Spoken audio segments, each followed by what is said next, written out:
Witajcie telewidzowie! Kolejnego dnia Marika, popraw mnie, z Ciechanowila? Ciechanowile. No, ponoć inaczej wymawia, ale dobra, niech będzie tak. Mieliśmy dzisiaj w planach dwa scenariusze. Wracamy do stolicy, albo zostajemy tutaj. I zaintrygowała nas ta przepaść między bogatymi i biednymi ludźmi. W Phnom Penh też było to widać. Phnom Penh też było to widać. Tak, bo źle wymawiam cały czas. Też było to widać, ale tutaj jest to bardziej widoczne i to widać na ulicach i jak ci ludzie tutaj żyją, więc postanowiliśmy zostać i zobaczyć, jak to wygląda. Więc zbieramy się i jedziemy trochę do centrum, trochę jakiegoś takich miejsc poszukać. Przyjechał już nasz pan Tuk-Tuk, sprawdził dane, czy się zgadza i ruszamy! Przyjechaliśmy już do miasta, można tak powiedzieć, bierzemy sobie kawę za 5 zł. $1,25, latte, zimne. Tutaj widzę, że pani sprzedaje od razu jakieś owoce na ulicy. Co my tutaj mamy? Mango jakiś rozpoznaje, ale więcej tych owoców nie rozpoznaje. A, tutaj są jeszcze banany, widzę. Marika poszła jeszcze do salonu piękności. O, już tam siedzi na fotelu, zrobić sobie paznokcie na stopach i na rękach, a ja idę pozwiedzać okolice. Tutaj od razu widać, jak oni skromnie mieszkają. Tam widać, jakieś dzieciaki biegają. To jest jakiś niedokończony budynek i oni sobie to zaadaptowali pod dom, bo widać, że tutaj zrobili okna. Tam się pranie suszy, dzieciak się bawi. Tutaj jest jakby drugi dom. O, kolega tutaj się cieszy, pozdrawia.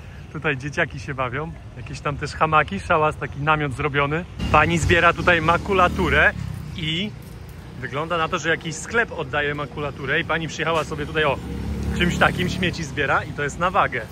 Pani waży pewnie i będzie tutaj płatne zaraz od kilograma. O, nie widać ile tam, no, taka makulatura sporo nie waży. Dogadałem się z panią, pani mówi, że za 2 kg bierze 500, czyli 50 groszy wychodzi za 2 kg. Nie wiem, czy to dużo, czy to mało. 2 kg to też się wydaje, bo tutaj już jest, no niemożliwe, tutaj już by było 16 kg. Tak wskazówka pokazuje, to by ważyło 16 kg. Marika robi sobie paznokcie, a ja postanowiłem, że idę na lokalny market. Mam jakieś 20 minut na pieszo. No podejrzewam, że Marika jak będzie robiła nogi i ręce, to minimum godzinę. Pewnie kobiety wiedzą, ile to trwa, ale myślę, że tak godzina to będzie minimum. Więc ja się przejdę, nawet nie będę wracał. Marika do mnie później dojedzie tuk-tukiem. Widzę, że jest jakiś grill, ale czy będzie boczek, taki jaki lubię? Tutaj jakieś ryby widzę. No nie ma mojego boczku. To mi się podoba w Kambodży, że każda przestrzeń musi być wykorzystana. I oni często mają tutaj właśnie, zobaczcie, przyspawane takie rurki albo jakieś burty pozakładane specjalnie, żeby jak najwięcej wchodziło na takie busy, samochody, które coś transportują. Tu akurat widzę obrane kokosy. I to jest to, tutaj żyją sobie lokalni, no z takich małych biznesików, patrzcie. Tutaj stoi Lexus, super furka. Tutaj co stoi następny? Jakaś Toyota, no też wypasiona. No i takich samochodów tutaj jest pełno. Przed chwilą widziałem też Maybacha, o, a pani tutaj sprzedaje jakieś ślimaki przy ulicy. No i o tym kontraście wam mówiłem. Tutaj jeszcze nie ma tych dużych budynków. No jest takie jakby miasto, które pozostało jeszcze takie jak było. A ta chińska część tego miasta jest w innej części miasta. Jest bardziej tak ulokowana nad morzem.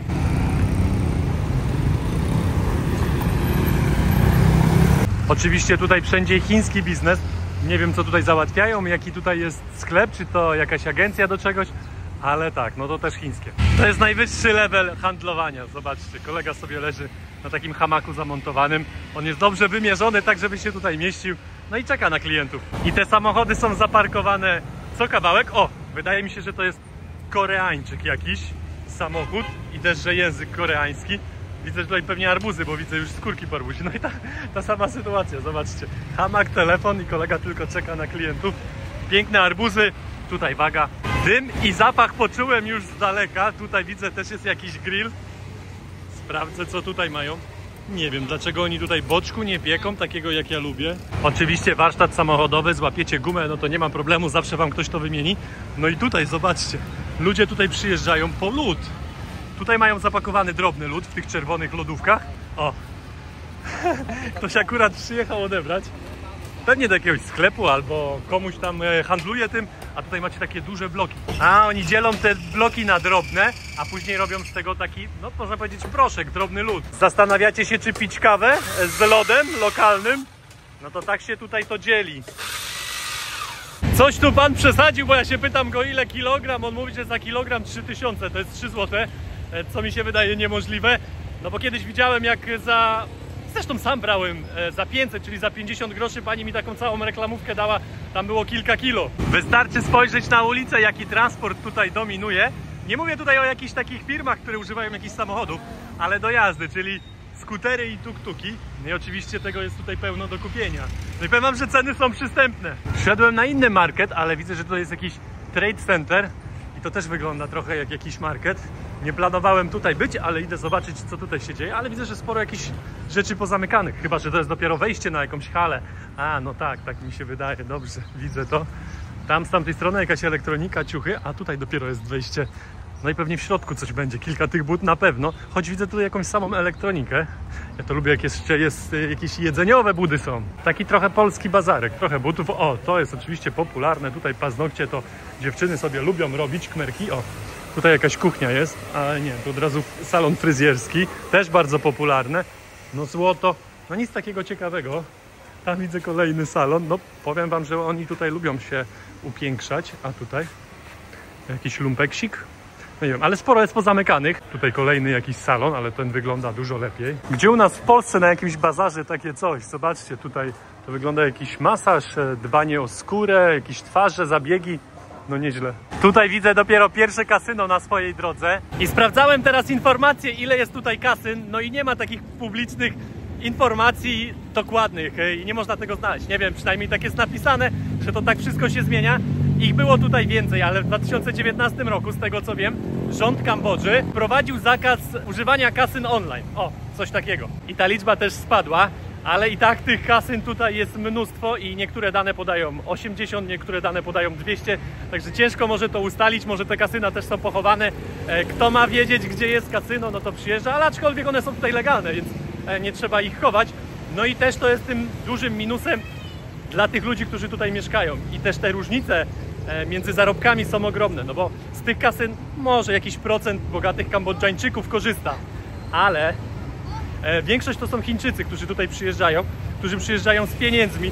No i widać te pieniądze na ulicach, widać po tych samochodach, kto się porusza tymi samochodami. No i jak są kasyna, no to też są pewnie jakieś nielegalne pieniądze. Jak są nielegalne pieniądze, to też są jakieś pewnie inwestycje. Tak jak są właśnie w centrum, czy tam przy morzu bardziej te duże wszystkie budynki chińskie. Moim zdaniem to jest trochę tak, jak kraje zachodu czy Ameryka przepuszczają sobie pieniądze, oczywiście bogaci ludzie, przez Panamę czy inne kraje rajów podatkowych.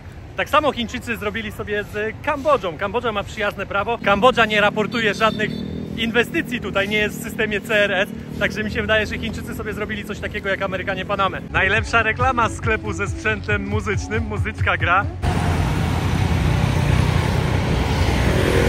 Szedłem sobie na market po mapie i powiem wam, że tak przypadkowo trafiłem. Nawet nie wiedziałem, że w tym miejscu jest miejsce, z którego odjeżdżają autobusy na te dłuższe trasy. I tutaj już stoją i czekają. One odjeżdżają o różnych godzinach. Też są nocne, sypialniane. Ale niektóre są fajne. O, niektóre są fajne, takie nówki. Może nie nówki, ale nowsze, ale niektóre to są takie stare. O, te mi wyglądają na sypialniane. Szykowany autobus. Tak, tak to wygląda tutaj, patrzcie. O.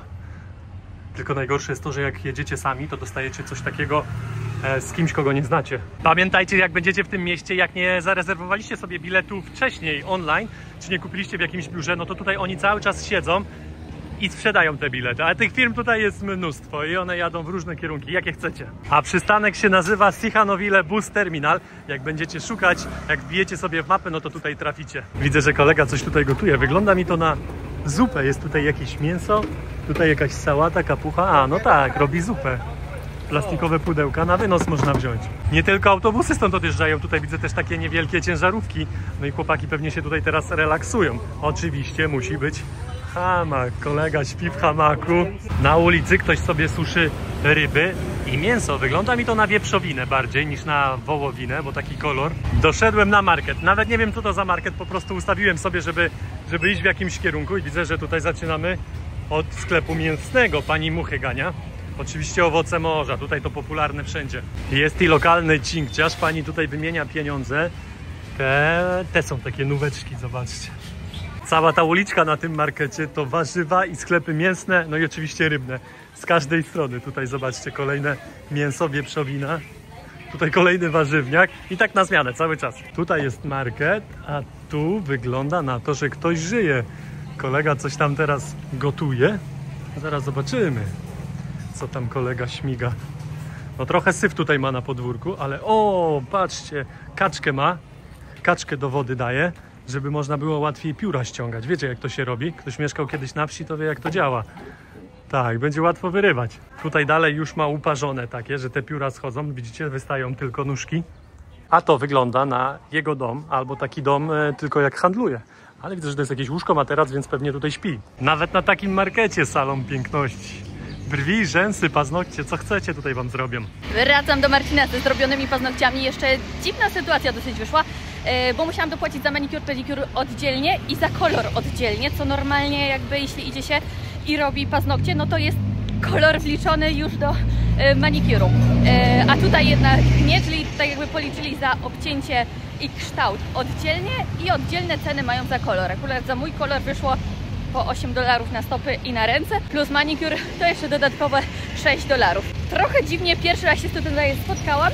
Zawsze mówię, było to wliczone już w cenę. Za ręce i nogi wyszło 96 zł, $24, więc to jest naprawdę cena ok, choć spodziewałam się tutaj niższej. Mówię, tak jak z nimi pisałam na Telegramie, to miała być to prawie połowa ceny. No ale widocznie się nie zrozumiałyśmy. W każdym razie tak, bardzo sterylnie, czysto i widać, że panie mają pojęcie. I pierwszy raz wyciągały przy mnie sterylizowane narzędzia, tak jak w Polsce, także naprawdę na plus. Nie tylko po Kampocie jeździ przenośna kwiaciarnia, no jestem pełna podziwu i te kwiatki są takie piękne i widać, że ludzie je kupują. Tata ma tutaj warsztat dla motorów, są też jakieś farby, opony. O, a dzieciak teraz wziął latawiec, miał zaczepiony tutaj, to było na parasol, tu miał na kiju, no i biega sobie, bawi się. I to jest dobra reklama warsztatu, można sobie posiedzieć przy takim stoliku. A tak wygląda jego warsztat, to tylko właściciel wie, gdzie co leży. Tutaj oczywiście co? Hamak, można sobie poleżeć, odpocząć, tam widzę jakaś butla, pewnie sobie coś gotują. Jest i sprężara, tutaj ciuchy, wygląda na to, że tutaj też całe życie się toczy. O, tam na podwórku jakieś motory do zrobienia. No nie ma ojca, dzieciak sam tutaj się bawi, biega z tym latawcem po ulicy. To miejsce kojarzy mi się z Pokarą, też była taka górka, spory ruch na tej głównej ulicy był. Za to tutaj no bardzo przykry widok, centrum miasta, a śmieci w rzece, nawalone mnóstwo opony, butelki, plastiki, wszystko. Ktoś mógł powiedzieć, że to prawdziwy dolar i by się zatrzymał. A mieliśmy z Marciną taką jedną historię, że jechaliśmy na skuterze, patrzymy, tak samo stówka, daliśmy się na chwilę nabrać. Co się okazało, nie tylko my się zatrzymaliśmy na ulicy, ale także inne skutery i babce wjechała, spowodowały wypadek. Talerzy na ulicy podnoszą jej ten skuter, bo się zapatrzyły tak na te fałszywki dolary. Także tu trzeba być uważnym, bo gdzieś leżą pieniądze na ulicy, to raczej to nie są prawdziwe pieniądze, tym bardziej nie $100. Choć no wszystko możliwe, ale nawet tutaj małych pieniędzy nie znajduję. A do tej pory w każdym kraju w sumie mi się to udawało. A tutaj co się dzieje? Widzę jakieś baseny. Chłopaki pewnie sprzedają jakieś owoce morza, ryby. Wszystko na świeżo, przywiezione z morza. Bliskość morza na to pozwala. Ale coś pusto w tych basenach. Może dopiero czekają, aż kutry przyjadą z morza, przypłyną. Tutaj produkcja lodu jest. Pięknie, chłopaki. Dziękuję za uśmiechy, idę dalej. To już kolejny szkieletor, który mijam. No i powoli zbliżam się, może nie powoli, ale zbliżam się do tej bogatszej części Ciechanowile. No ale takich budynków jest sporo w tym mieście. I już to wcześniej widziałem, jak jest jakaś budowa, to też jest dobry interes od razu. Można sobie zarabiać jakieś pieniądze. Pani sprzedaje pewnie w tych lodówkach, ma jakieś napoje zimne albo piwko. No oczywiście, wszystko co potrzeba do przeżycia. To jedno z szerszych przejść na pasy, jakie widziałam w Kambodży. Przechodziłem teraz koło posterunku policji, tutaj jest. Oni tam siedzieli, więc ja ich nie nagrywałem, policji, ani tego, co tam się dzieje. I powiem wam, że tam nie było żadnego starego samochodu. Same jakieś pick-upy, same jakieś sznówki. Nie wiem, czy to są wyżsi rangą policjanci, czy po prostu policjant potrafi tyle tutaj zarobić. A obok policji od razu taka restauracyjka. Pani tu pewnie gotuje, dziecko pilnuje. No i siedzi sobie od razu policjant. Taka lokalna knajpeczka. Patrzcie, ładnie. Kocham takie miejsca. Pan w środku wywalony do góry. Nogi tutaj sprzedaje, widać przerobiony samochód, ma puszeczki, kokosy. Świetna sprawa. Kupiłem sobie wodę u pani, pogadałem z policjantem chwilę i uciekam dalej. O kun! Tak, spoko, kilka pytań mi zadał, ale był taki poważny, jakby zbierał jakieś informacje, wiecie, zero uśmiechu, ale spoko. Weszłam do lokalnego sklepu, 20 000, czyli 20 zł, takie kroksy. Spodenki za 10 zł, no spory wybór. O, może coś przymierzę. 20 zł taka katana.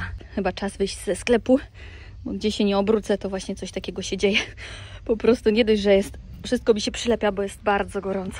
To jeszcze włosy mi się tu wieszaki jakieś zaczepiają, no ale nic. Chciałam wam pokazać jeszcze tą kurtkę, 25 zł. No gdybym takich rzeczy potrzebowała, bo tutaj jest różne rodzaje i style, no to fajnie, warto przyjechać na zakupy do Kambodży. Zauważyłam, że wiele ludzi na ulicach właśnie nosi takie kapelusze i one są bardzo ciepłe, więc się dziwię, że tutaj coś takiego sprzedają, albo tak z takiego materiału. No grube to jak nie wiem, u nas to na zimę. Z tamtej strony minęłem już na pieszo 4 szkieletory. Szkieletory będę nazywał budynki, które się nie kończą po prostu, bo są takie, które się kończą, widać, że są budowy, a są takie, które się nie kończą. Czyli tam był 4, tutaj jest 5, tutaj jest 6, ten mi wygląda na dokończony, no niech będzie. Patrzcie, 7, tam jest 8, tam dalej widzę 9, tam dalej zaraz za tym białym jest 10, naprawdę mnóstwo budynków. Z tego co pamiętam i słyszałem, że po tej największej chorobie świata dużo tych budowli było porzuconych i jakby nigdy nie wrócili do kończenia tych budynków. Jestem na jakimś rondzie i to mi wygląda na, nie wiem, Merlin? Ryba? Nie wiem, no dobra, nie będę zgadywał teraz dalej. Tu już widać chińskie znaczki, ja muszę iść tam dalej prosto, no i zobaczcie, zaczynają się te wyższe budynki. Tutaj jest kolejny budynek niedokończony, no też dość wysoki. No jest po chińsku napisane, ale pewnie, że na wynajem albo na sprzedaż. I to kolejny budynek, na którym jest coś takiego, że wynajmą. No ale kolega tutaj od razu sprzedaje pod tym budynkiem coś do jedzenia. Można sobie kupić. Oczywiście wszystko na głębokim oleju robione. A ten motor, jak zwykle... O, kolego, zaraz mnie przejedziesz. No nie, no ten jeszcze nie wygląda tak źle. Tutaj jest jakiś chiński market. Już raz byłem w chińskim markecie, to nie ten. No to mnóstwo było chińskich produktów. Coś takiego jak polskie sklepy w Anglii na przykład. Tutaj jest kolejny budynek, niedokończony, ale co ciekawe, nie wiem, który był pierwszy, ale w sumie to nieważne. Zobaczcie, tutaj jest jakiś taki mały hotelik, nie wiem, może jakieś małe apartamenty zrobione. Tutaj jakieś garaże, czy jakieś pomieszczenia, ale patrzcie. I dużo takich sytuacji już widzieliśmy, że one po prostu są budowane, no nie wiem ile tutaj jest między tymi budynkami, zaraz podejdę bliżej.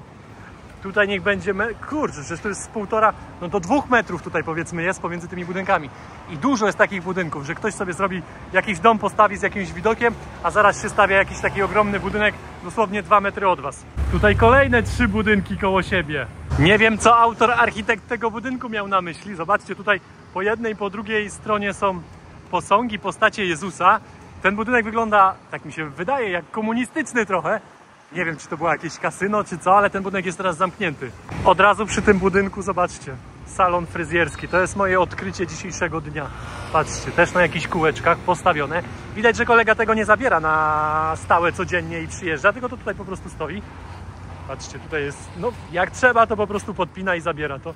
No mistrzostwo świata. Podpytałem kolegę, ile kosztuje takie obcięcie, to mówi, że $3, czyli wychodzi 12 zł. A tutaj to będzie chyba nie tylko obcinanko, tylko będzie golenie. O, kolega ma zapałki powbijane, wiecie, takie. Trochę jak ja, nawet ja mam lepszy zarost. Zaszłam po drodze na herbatę, szukałam wcześniej, ale nie znalazłam. Pani mówi, że ma i jeszcze widzę tutaj miód ma, więc pokazałam, o co chodzi. O, będzie pysznie. Herbatka na świeżo, nie jakaś tam już zrobiona, przygotowana. Pani jeszcze cytrynkę na górę mi da na świeżo. O, to jakaś nowość. Herbatka pyszna, wręcz idealna.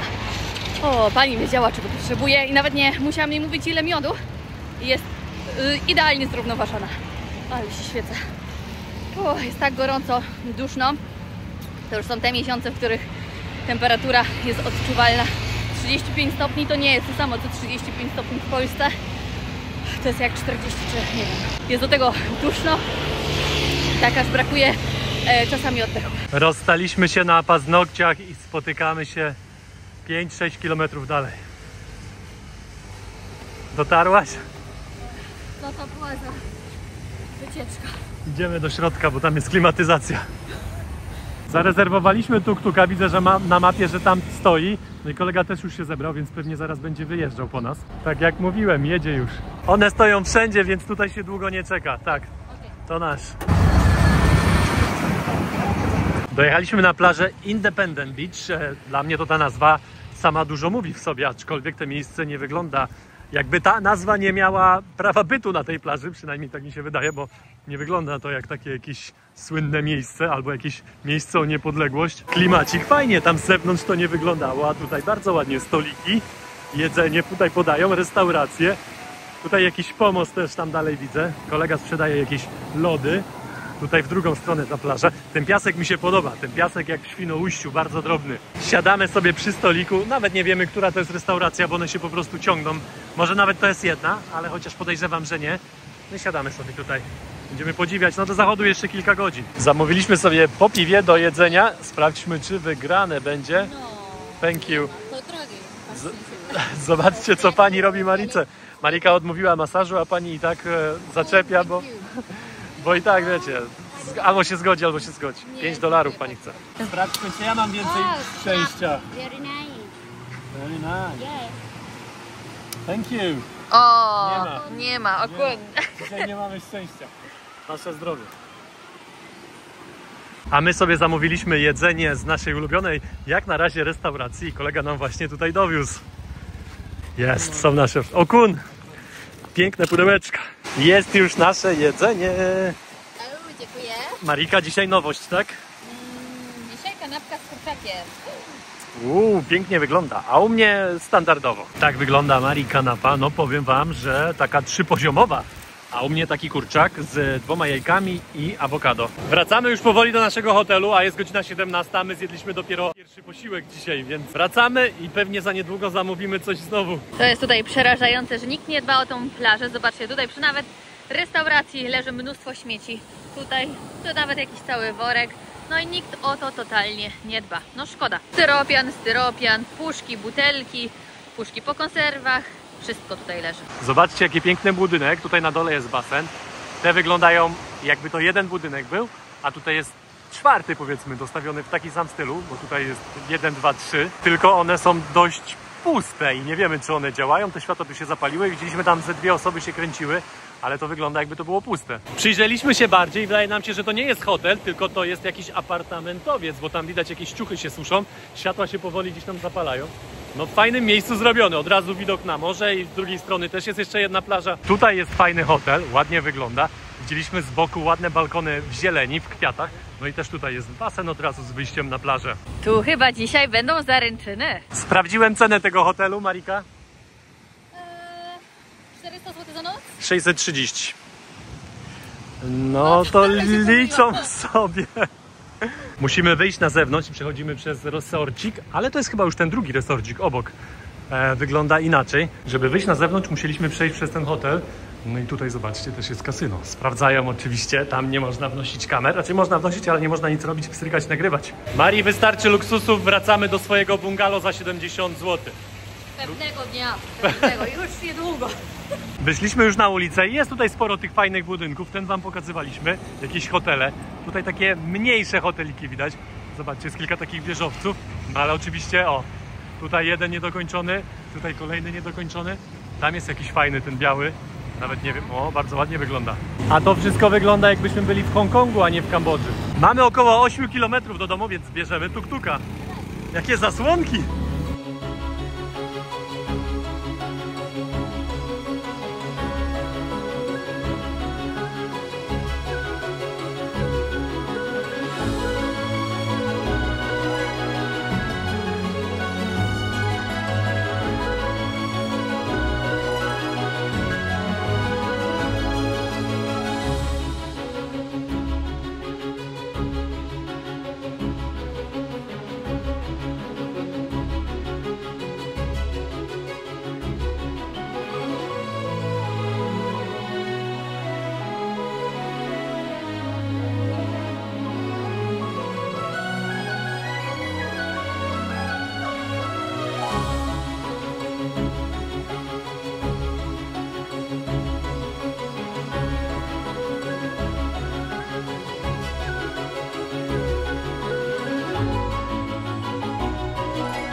Niespełna 20 minut wróciliśmy już do naszego hotelu. Tam jest nasz pokój. My wzięliśmy prysznic, zamówiliśmy sobie jedzenie. Dzisiaj nie wychodzimy, bo pracujemy. Marika naucza, ja sklejam filmy. Okun. Tutaj jeszcze mamy taki osiedlowy sklepik z restauracją, więc wpadnę jeszcze na butelkę wody. Tak wygląda Mariki porcja. Tu jest kurczak, są jabłka, są jakieś warzywa, nawet nie wiem, co tam jeszcze jest pod spodem. Pomidor, ogórek widzę. No taka porcyjka, spora, dość ciężka. U mnie standardowo, już zamawiałem to kilka razy. Kurczak, jajka, awokado. A co ekstra? Zamówiliśmy sobie dzisiaj koreańską kapuchę, czyli kimchi. Kimchi! Ale super! No dobra. I do tego mamy sosy. Ile całość? Moje 5,50 chyba wyszło, a twoje 4 z jajkiem do ekstra. $11 wyszło za całość. O, to ładnie. Smacznego. To już wszystko w dzisiejszym odcinku, no i chcieliśmy Wam bardzo podziękować, bo świętowaliśmy ostatnio 20 000 subskrypcji na naszym kanale, także witamy nowych na naszym kanale, dziękujemy starym subskrybentom, którzy oglądają, wspierają nas, jest nam bardzo miło, no i teraz idziemy po 30 000. Bardzo nam miło z powodu 20 000 i tak na dobrą sprawę te 10 000 było rok temu w 11 kwietniu. miesięcy i 5 dni. Teraz po nieco, ale głośno, niespełna całym roku mamy kolejne 10 000. No piękny wynik moim zdaniem, piękny. Dziękujemy jeszcze raz i do następnego. Trzymajcie się, cześć!